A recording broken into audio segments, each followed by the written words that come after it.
আসবো স্যার? হ্যাঁ, এসো, বসো। তোমার নাম কি? আমার নাম রিতম বিশ্বাস। তুমি কোথা থেকে আসতো? আমি রায়পুর থেকে আসছি। রায়পুর গ্রাম। রায়পুর কোন জেলা? রায়পুরটা হচ্ছে মুর্শিদাবাদ জেলার ডোমকল থানার ভিতর পড়ছে ওটা। মুর্শিদাবাদ নামটা কোন রাজার নামে হয়েছে? স্যার আমার যতদূর জানা আছে মুর্শিদাবাদ নামটা মুর্শিদ কুলি খাঁ যে নবাব ছিল তার নাম অনুসারে হয়েছে। আচ্ছা আচ্ছা। আচ্ছা রিতম, তুমি প্রাইভেট টিউশন করো? হ্যাঁ স্যার, আমি প্রাইভেট টিউশন করি। তাহলে তুমি টিউশন বানান বলো। স্যার বাংলাতে না ইংরেজিতে করবো? ইংরেজি বলো। TUITION। TION। আচ্ছা, আপার প্রাইমারিতে তোমার কি সাবজেক্ট? স্যার আমার গ্রাজুয়েশনে ইংলিশ ছিল, হিস্ট্রি ছিল আর ফিজিক্যাল এডুকেশন। ফিজিক্যাল এডুকেশন ছিল। আচ্ছা, তুমি হিস্ট্রি নিলে কেন? স্যার হিস্ট্রি নিলাম এই কারণে, কারণ আমি অতীতকে জানতে চাই। অতীত জানতে আমার খুব ভালো লাগে। আর অতীতটাকে জেনে আমি সেই অতীতটাকে বর্তমানে কাজে লাগিয়ে ভবিষ্যতে এগিয়ে যেতে চাই। আমাদের পূর্বপুরুষরা যে ভুলগুলো করেছে সেখান থেকে আমি কিছু শিক্ষা নিতে চাই। এই জন্য ইতিহাস পড়তে ভালো লাগে। আচ্ছা আচ্ছা।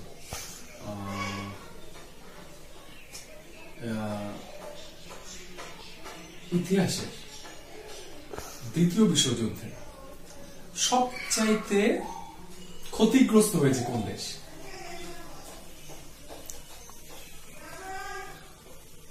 স্যার আমার সঠিক মনে পড়ছে না, তবে যদি অনুমতি দিন আমি একটু গেস করতে পারি। হ্যাঁ বলি। স্যার আমার মনে হয় পোল্যান্ড। না, জাপান। Sorry sir. হিরোশিমা নাগাসাকিতে পরমাণু বোমা। আচ্ছা বলতে পারবে ওই হিরোশিমাতে যে পরমাণু বোমাটা ফেলা হয়েছিল তার নাম কি? Sir little boy. বাহ, আচ্ছা, দারুণ হয়েছে। আজাদ হিন্দ ফোর্স নেতাজি সুভাষচন্দ্র গঠন করেছিল কোন দেশে?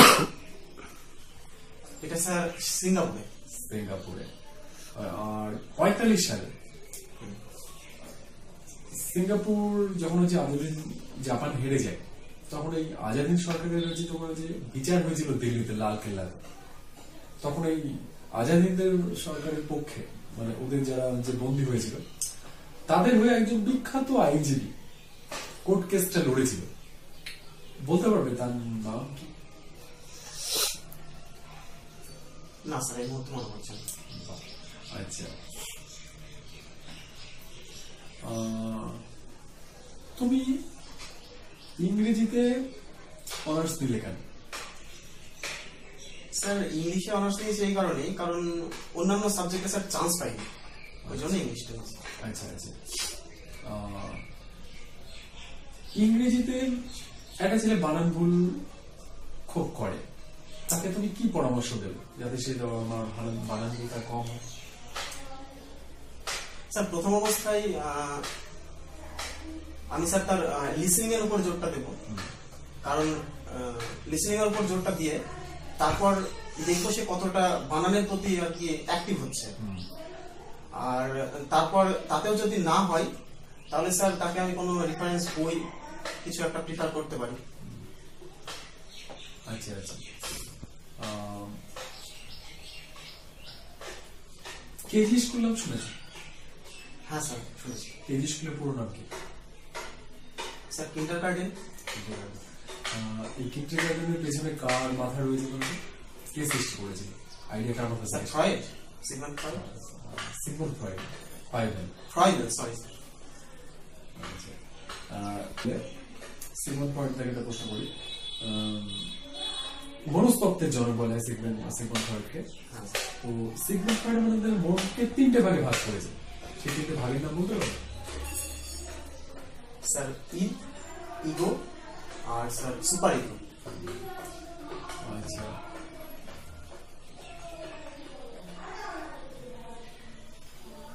এদের মধ্যে রেশনাল কে, মানে যুক্তিবাদী কে, ইগো না সুপার ইগো?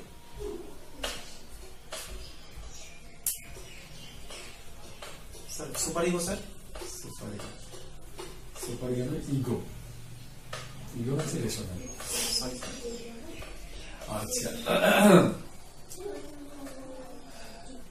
বর্তমান শিক্ষার ব্যবস্থায় ফর্মেটিভ আর সামেটিভ খুব গুরুত্বপূর্ণ একটা বিষয়। এই ফর্মেটিভের বাংলা কি? স্যার প্রস্তুতিকালীন মূল্যায়ন। এই নামটা কে দিয়েছে? স্যার বাংলায় দিয়েছে শঙ্খ ঘোষ। আচ্ছা, প্রস্তুতিকালীন মূল্যায়ন। আচ্ছা, আমাদের যে 5 এর ইংরেজি বইয়ের নাম কি? Sir butterfly. বাটারফ্লাই। বাটারফ্লাই নাম হলো কেন? স্যার বাটারফ্লাই নাম হলো এই কারণেই, কারণ শিশুরা তো ফুলের মতো, আর টিচাররা হচ্ছে, স্যার আমি মনে করি টিচাররা বাটারফ্লাই। কারণ একটা ফুল থেকে একটা পরিপূর্ণ ফল হতে গেলে অবশ্যই আবহাওয়া, প্রজাপতি এদের অনেক ভূমিকা থাকে। তাই জন্য স্যার আমি মনে করি একটা টিচার সে বাটারফ্লাই হয়ে প্রতিটা ফুলে ফুলে বসে তার শিক্ষাটা যেন ছড়িয়ে দিতে পারে, এই জন্য স্যার বাটারফ্লাই নাম। আচ্ছা, বাহ। একজন ভারতীয় ইংরেজি লেখকের নাম হবে, ইংরেজি সাহিত্য লেখক। স্যার আর কে নারায়ণ। আর কে নারায়ণ। আর কে নারায়ণের একজন বিখ্যাত ভাই ছিল, তার নাম হচ্ছে সে কার্টুন আপাতত কার্টুনিস্ট, তার নাম বলতে পারবে? না স্যার। আর কে লক্ষ্মণ। আচ্ছা, ভার রহিত শিক্ষা, এডুকেশন উইদাউট বার্ডেন, এই কথাটা বর্তমানে খুব চালু আছে। এই ধারণা ভারতীয় এডুকেশন হয়েছে কোন কমিশন থেকে এসেছে বলতে পারো?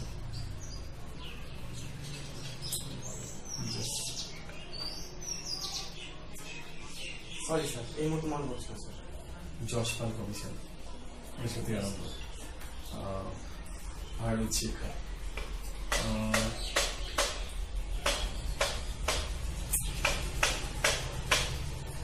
একজন শিক্ষকের কোন 3টি গুণ থাকা উচিত বলে তুমি মনে করো? স্যার আমি মনে করি প্রথম অবস্থায় শিক্ষকটা সৎ হওয়া উচিত, দ্বিতীয়ত কর্তব্য পরায়ণ, আর তৃতীয়ত হচ্ছে নিজের সাবজেক্টের প্রতি দক্ষতা।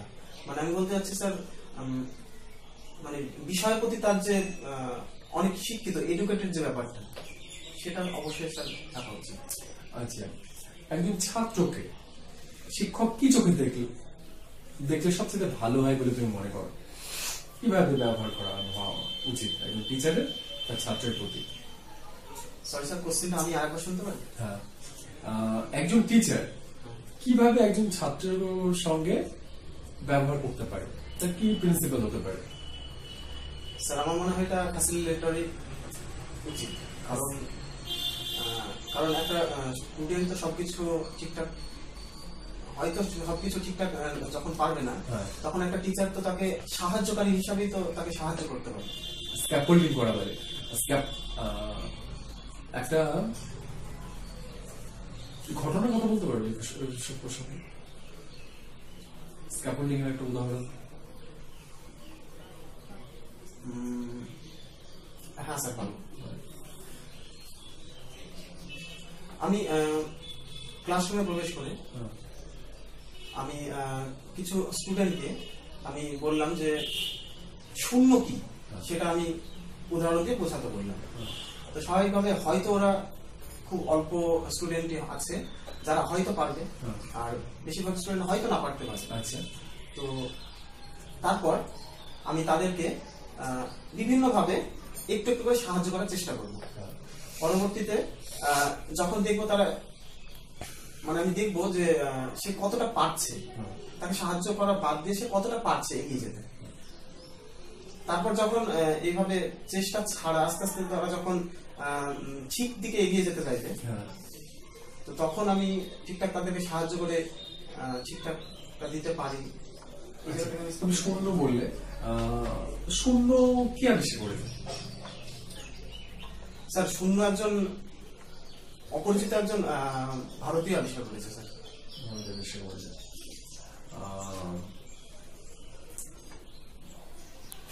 বাচ্চাদের তুমি শূন্যের ধারণা দেবে কি করে? স্যার শূন্যের ধারণা দেব, প্রথম অবস্থায় আমি হাতে কিছু নেব, 5টা 7টা কিছু পেন নেব, নেওয়ার পর তারপর একটা একটা করে সেগুলো টেবিলের উপর রাখবো বা কোথাও রাখবো, এবং সেগুলো আস্তে আস্তে কমবে, কমতে কমতে একটা টাইমে আমি জিজ্ঞাসা করবো হাতে এর আগে কি ছিল, তারা বলবে যখন একটা দুটো করে পেন আস্তে আস্তে যখন কমলো তো এখন কি আছে, তখন যখন বলবে যে হাতে এখন কিছু নেই, তার মানে এখান থেকে আমি শিক্ষা দিতে পারি যে কিছু নাই মানে হচ্ছে সেটা শূন্য। আচ্ছা আচ্ছা। তুমি ওই যে ওপেন এন্ডেড কোশ্চেন নাম শুনেছো? হ্যাঁ স্যার, ওপেন শুনেছি। তো বর্তমান যে কোশ্চেন পেপার তাতে কত পার্সেন্ট হচ্ছে ওপেন এন্ডেড কোশ্চেন থাকা উচিত বলে মনে হয়?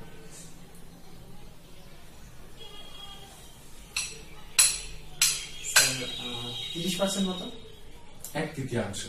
একদমই। আচ্ছা আচ্ছা। একটা ওপেন এন্ডেড কোশ্চেনের উদাহরণ দিতে পারবে? হ্যাঁ স্যার পারবো। এরকম কিছু হতে পারে, যদি ইসলামরা মানে মুসলিমরা যদি ভারতে না আসতো তাহলে কি হতো, কি হবে মানে? তাহলে এক্ষেত্রে অনেকে অনেক রকম তাদের নিজস্ব যে মতামত সেটা প্রকাশ করার একটা সম্ভাবনা থাকে। অনেকে হয়তো বলবে যে যদি ইসলামরা ভারতে না আসতো তাহলে ওই যে পাশ্চাত্য যে শিক্ষাগুলো মানে যে ফার্সি আরবি এই ধরনের শিক্ষাগুলো হয়তো তার প্রভাবটা পড়তো না, এই সমস্ত শব্দ ভারতীয় শব্দের মধ্যে মিশতো না, ভারতীয় শব্দের ভিতরে মিশতো না। হ্যাঁ। এটা আচ্ছা। দ্বিতীয়ত হচ্ছে যে তাদের যে কালচার, তাদের যে সংস্কৃতি সেটা হয়তো হয়তো আমাদের দেশে না আসতেও পারতো তারা যদি না আসতো। আচ্ছা, আর কি উত্তর হতে পারে? আর এছাড়া উত্তর হতে পারে যেমন ভারতে বিভিন্ন রকম যেসব ওই বিভিন্ন রকম যে স্মৃতিসৌধ, না ভারতে হয়তো বলছি কোনো মুসলিম থাকতো না বা এরকম কোনো। হ্যাঁ হয়তো অনেক স্টুডেন্ট এরকম উত্তর দিতে পারে যে ভারতে কোনো আচ্ছা, মুসলিম বলে কোনো জাতি থাকতে পারতো না। বুঝতে পেরেছি। ওপেন এন্ডেড কোশ্চেন তোমার বেশ কিছু ক্ষেত্রে তোমার হচ্ছে আইডিয়া ভালো। আচ্ছা, তোমার পরিবারে কে কে আছে? স্যার পরিবারে মা আছে, বাবা আছে, দাদা আর আমি। দাদা আর তোমার 2 ভাই? তোমার দাদা কি করে? দাদা স্যার এখন পড়াশোনা করছে, এখন গ্রাজুয়েশন কমপ্লিট করে আচ্ছা, চাকরির জন্য বাইরে পড়াশোনা করে। তোমার গ্রাজুয়েশন কমপ্লিট হয়েছে? হ্যাঁ স্যার। আচ্ছা, থ্যাংক ইউ। হ্যাঁ স্যার।